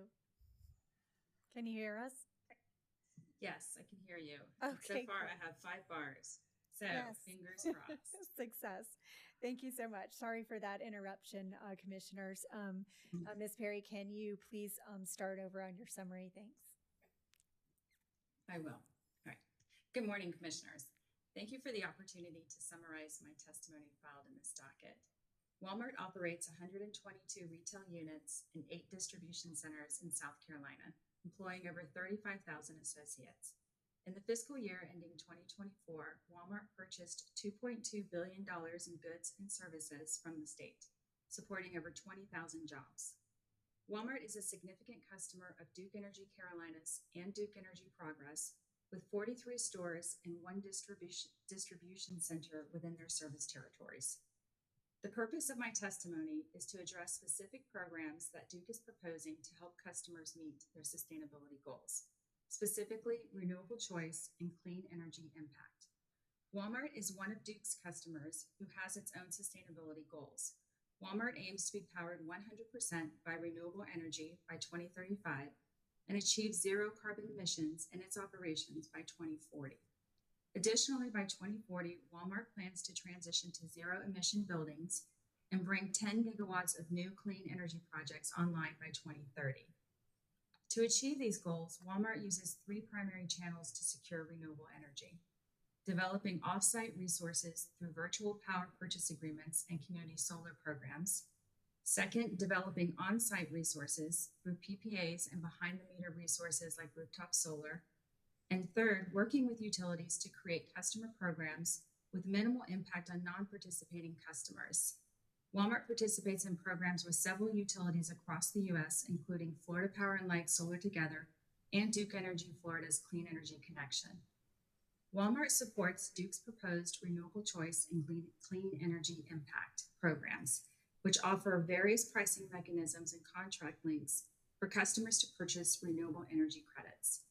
However, Walmart recommends further collaboration to develop additional asset-backed green tariffs like Duke Florida's Clean Energy Connection to help customers meet sustainability goals and reduce their carbon footprint.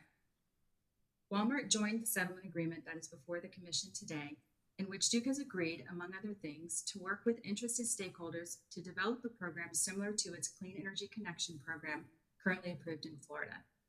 Walmart believes that the settlement is a reasonable resolution of Walmart's recommendations in this docket and looks forward to working with Duke and other interested parties on developing a program that will help customers like Walmart continue to meet their sustainability goals. I appreciate your time and attention to this case. Thank you.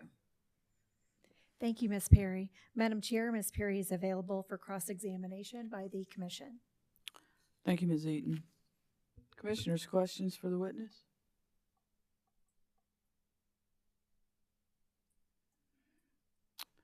Ms. Eaton, I don't think there are any questions, so there will be no redirect. Ms. Perry, thank you for your appearance here this morning. We certainly appreciate your testimony and your perspective, and wish you a good day, and you may stand down. Thank you. Thank you. Anything further, Ms. Eaton? No, Madam Chair. Thank you. Mr. Witt? No questions. You want us to go ahead and put your, you had some exhibits that you wanted to enter, some letters? Yes, Richard Witt for SECIBA. And docket 2018-320E, the predecessor in interest to SECIBA was Solar Business Alliance, was my client.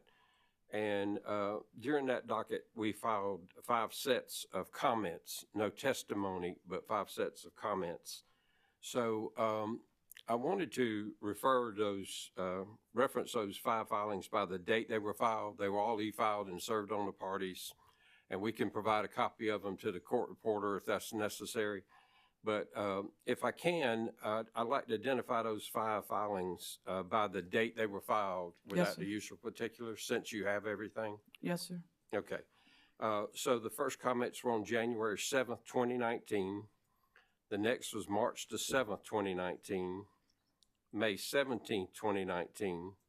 September 20th, 2019. And finally on November 23rd, 2020. So we'd like to have those comments included in the record. Any objection? No, Madam Chair. No objection.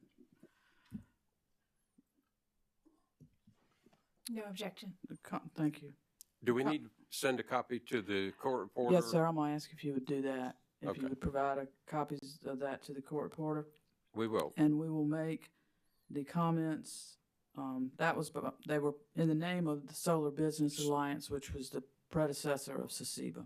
And just to clarify the record, SECIBA was substituted as by an umbrella order from this commission. Yes. In 2021. SECIBA's been substituted for SBA and all the dockets. Okay. Those comments, those 5 comment letters will be a composite exhibit marked for identification as hearing Exhibit 8 and admitted into the record of this case. Thank you, Mr. Anything further? Nothing further, but thank you, Chair Belsa. Thank you. Let's see. Office of Regulatory Staff. Or calls O'Neill Morgan to the stand.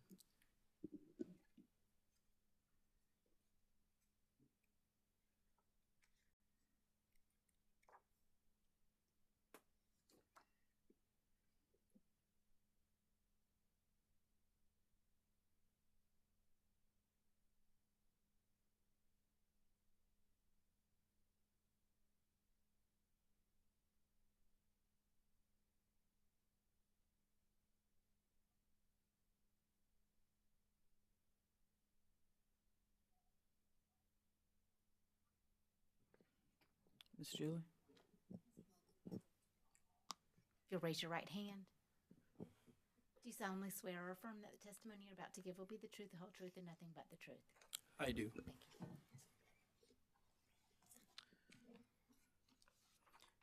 Mr. Morgan, please state your full name for the record. O'Neill Morgan.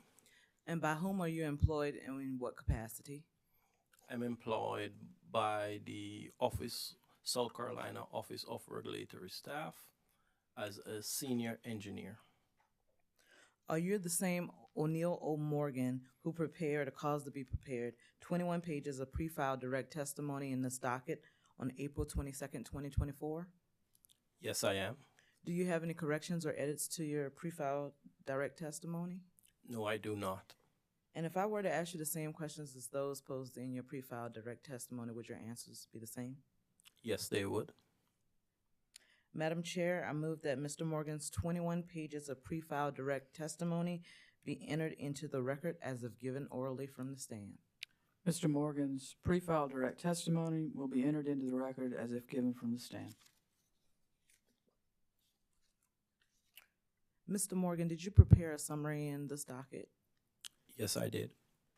And for the record, in docket 2022-326E. Yes. Could you please present that summary at this time? Yes. Good afternoon, Madam Chair and members of the Commission.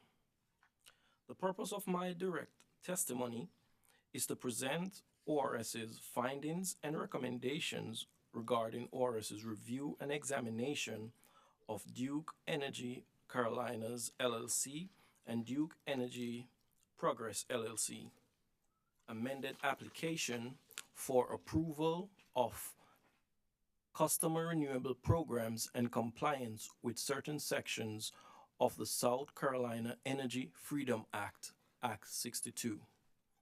My direct testimony focused on consumer protections, some of which are ensuring that the companies will hold non-participating South Carolina customers harmless in all activities and operations as it relates to administrative and implementation costs associated with the renewable programs, including reporting requirements similar to those required in other Duke territories, and ensuring that renewable program revenues from the sale of shares will be credited to customers annually through the fuel adjustment clause proceedings.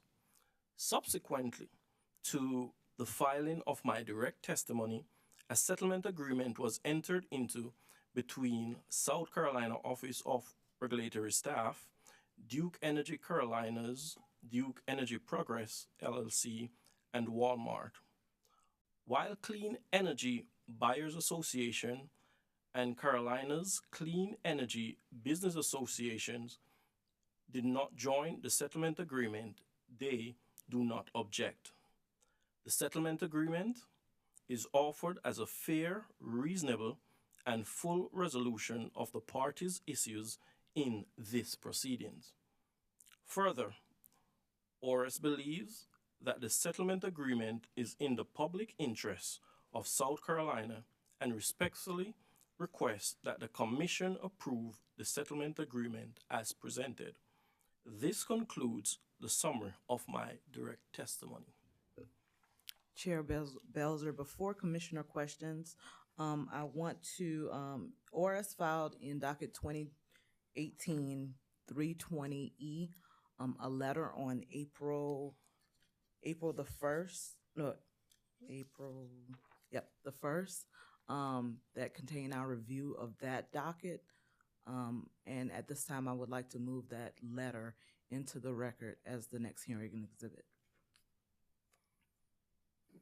Any objection to the ORS letter, review letter of April 1, 2024 being admitted into the record? No, Madam Chair. No, Madam Chair. Okay. ORS's letter in docket 2018-320E dated April 1st, 2024, which was put forth ORS's review of that docket will be marked for identification as hearing Exhibit 9 and received into the evidence of this case. Okay, thank you. That exhibit includes all ORS's comments as it relates to that docket, but at this time, Mr. Morgan is prepared to answer commissioner questions as it relates to docket 2022-326E. Thank you. Thank you, Ms. Rainey. Commissioners, questions for the witness? Commissioner Carolee Williams. Thank you, Chair Belzer. Good afternoon, Mr. Morgan. Good afternoon. I just have a couple of questions. And one is just how confident are you in the methodologies that are going to be put in place to ensure that there is no transfer of costs to non-participants? I am very confident and happy to see most, if not all, my recommendations are in the settlement agreement. Would you expand on that a little bit more for me, just to enhance my confidence? Well, as I presented in my summary, my direct testimony was surrounding the I would say the safeguard of South Carolina non-participating customers, that they would be held harmless. No activities or expenses surrounding the implementation of the customer renewable programs will be borne by non-participating customers. And that is a big win, I feel, for non-participating customers within South Carolina. These, again, are volunteer programs. Thank you. And regarding the program that will be analyzed, do you have any comments regarding the Duke Energy Florida program that will be that the company will be bringing forward going forward? I know that was part of Walmart's testimony in support of it. Do you have any comments there? No comments at this time, but as the settlement agreement brings out, we have the right to still analyze those programs as they're being developed and presented to the Commission, and we will make further comments when those programs come before the Commission. Okay. And do you have any comments to add really on any of the dialogue that you heard this morning?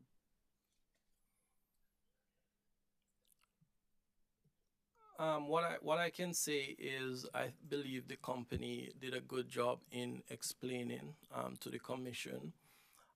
What I can add is it is prudent on the company to ensure that when these needed assets are identified, whether through the IRP or any other avenue, they must follow the framework set by the CPRE guidelines, and it is prudent on the company to evaluate those identified resources,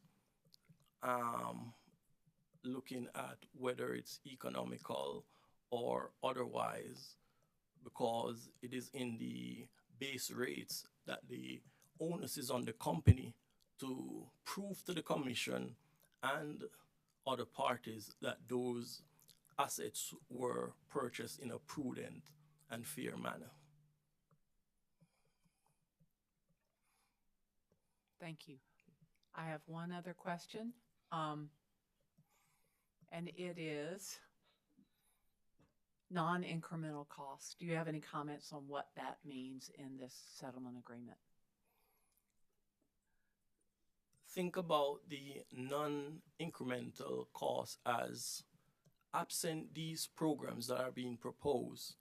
The non-incremental costs are the costs that would be associated with the company purchasing or developing or building the resources to meet the needs of the customer and also the operation and maintenance of those resources. Those are the non-incremental costs. Thank you very much. I appreciate it. No further questions. Commissioner Caston? Thank you, ma'am, and you're correct. Good afternoon. Good afternoon. Mr. Morgan, relative to the settlement, and I know Commissioner Carolee Williams asked, I don't recall who, Ms. Smith, it's someone, relative to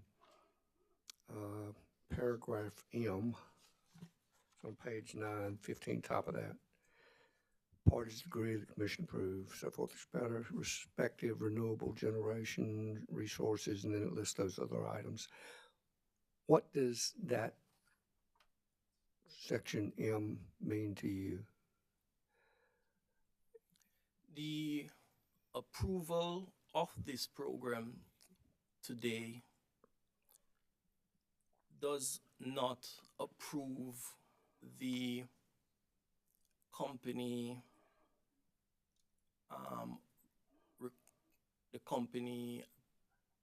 going out to develop or build the assets that will serve this program.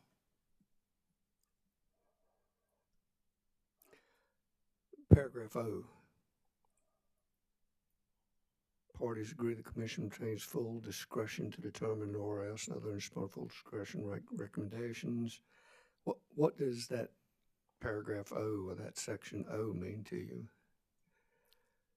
That we are making these recommendations today before the commission, but the commission has full authority to accept our recommendations today as it regards these proceedings and other dockets that may arise from these proceedings. Okay. And I think relative to a question that Commissioner Carolee Williams asked you, and your response was something along the lines that the Duke companies, you didn't say it this way, but you know, in the confines of their CPRE, and it needs to be evaluated, and if it's in the rate base, they need to justify that it was right source, right cost, and all that stuff. Right. In your opinion, or ORS's opinion, does the CPRE supersede any of the existing statutes or laws that look at the evaluation of generation sources based on a multiplicity of things, one being cost and reliability and such? No, the CPRE sets the framework that the company should follow when they have identified a need and decides to go out and procure those resources to meet that need. It's just the framework that the CPRE approves. The evaluation of the development or creation of that need will be done through the rate base proceedings, base rate proceedings. And at the risk of being overly redundant, Okay. ORS is comfortable and confident that this settlement, there's no cost shift to non-participating customers, and that it's good for everyone. Is that a fair statement? That is a fair statement. And again, the settlement agreement refers to an annual report that will provide to us the performance and operation of this program, where we can continue to analyze these programs to ensure that the programs continue to be of benefit to South Carolina customers. Thank you. And you are incredibly soft-spoken, but I could hear you. Oh, okay. I'll ask you offline if you ever get upset or if you ever get loud, but. You'll have to talk to my kids about that. Thank you, Mr. Morgan, and I have no more questions. Commissioners, any further questions for the witness? Hearing none. Ms. Rainey, any redirect? A brief redirect. Yes, ma'am.